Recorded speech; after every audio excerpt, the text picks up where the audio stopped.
ব্রেকফাস্টে আমরা অনেকেই স্যান্ডউইচ খেতে পছন্দ করি, কিন্তু স্যান্ডউইচ খাওয়ার ইচ্ছা হয়েছে অথচ ঘরে ব্রেড নেই বা ব্রেড খাওয়ার ইচ্ছা নেই, তখন আমরা এইভাবে ঘরেই বানিয়ে ফেলতে পারি ঘরোয়া পদ্ধতিতে স্যান্ডউইচ। এর জন্য আমি নিলাম একটা পাত্রে 2 কাপ মতো আটা এবং স্বাদ মতো লবণ এবং 1 চামচ মতো তেল, সবগুলো ভালো করে আটার সঙ্গে মিশিয়ে নেব।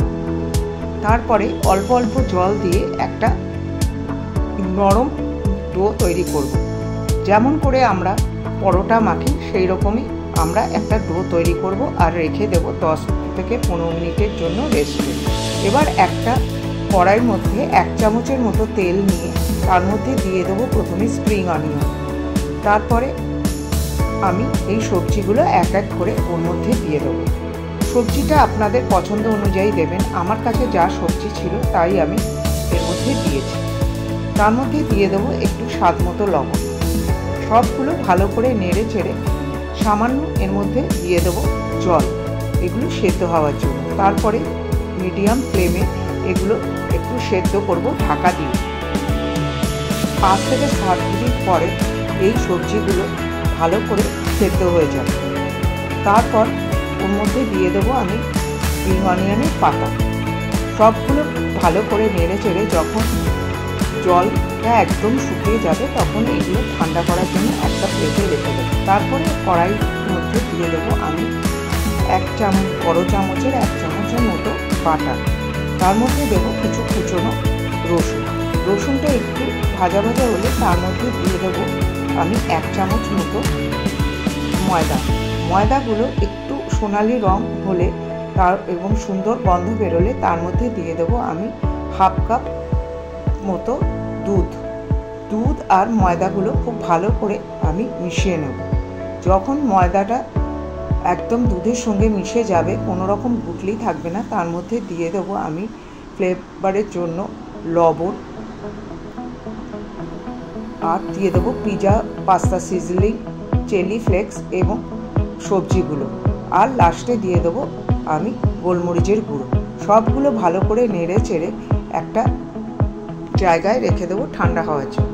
এবার যেই ডোটা আমি মেখে রেখেছিলাম সেগুলো আবার একটু ভালো করে মেখে নেব। তারপরে বড় বড় 4টে লাচিতে আমি ভাগ করে নেব।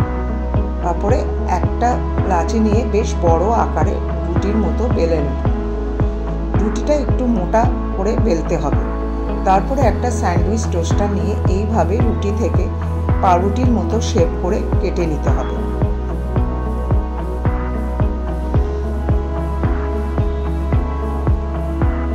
এইভাবে রুটির থেকে আমি কয়েকটা স্যান্ডউইচের পাউরুটির মতো কেটে নেব।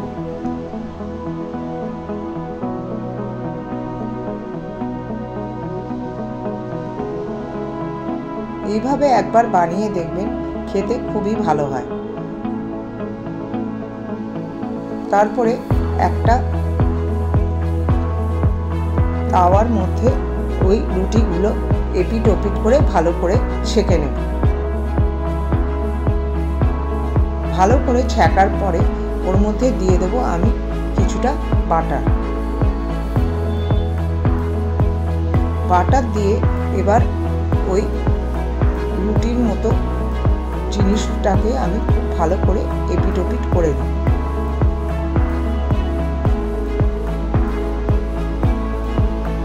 ভালো করে ছ্যাঁকা হয়ে গেলে আরও দুটো আমি এইভাবে স্যান্ডউইচের রুটি বানিয়ে নেব। তারপরে আগে ছেঁকে রাখা রুটিগুলোর থেকে আমি একটা জায়গায় নিয়ে নেব এবং তার মধ্যে দিয়ে দেবো পিৎজা পাস্তা সস আর দিয়ে দেবো ওই তৈরি করে রাখা সবজি এবং দিয়ে দেবো পনির ও চিজ। পনিরটা আমি বাড়িতেই তৈরি করেছি, আপনার পনিরের বদলে মাংসও দিতে পারেন। তারপরে অন্যটি দিয়ে ভালো করে ঢেকে টোস্টারের মধ্যে আমি একটু বাটার মাখিয়ে এই তৈরি করা স্যান্ডউইচটা দিয়ে দেব।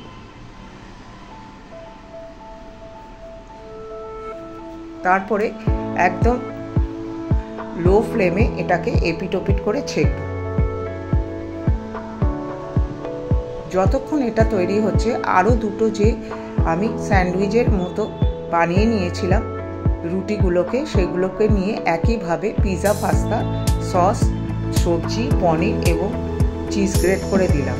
অনেকের কাছে এই টোস্টার নাও থাকতে পারে, তারা এই পদ্ধতিতে স্যান্ডউইচ বানিয়ে নিতে পারে।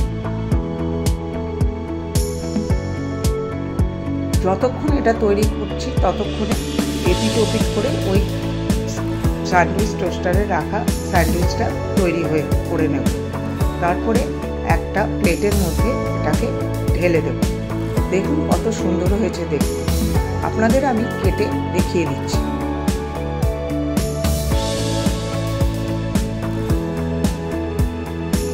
তারপরে একটা তাওয়ার মধ্যে বানিয়ে রাখা স্যান্ডউইচগুলো দেব এবং সামান্য বাটার দিয়ে দেব।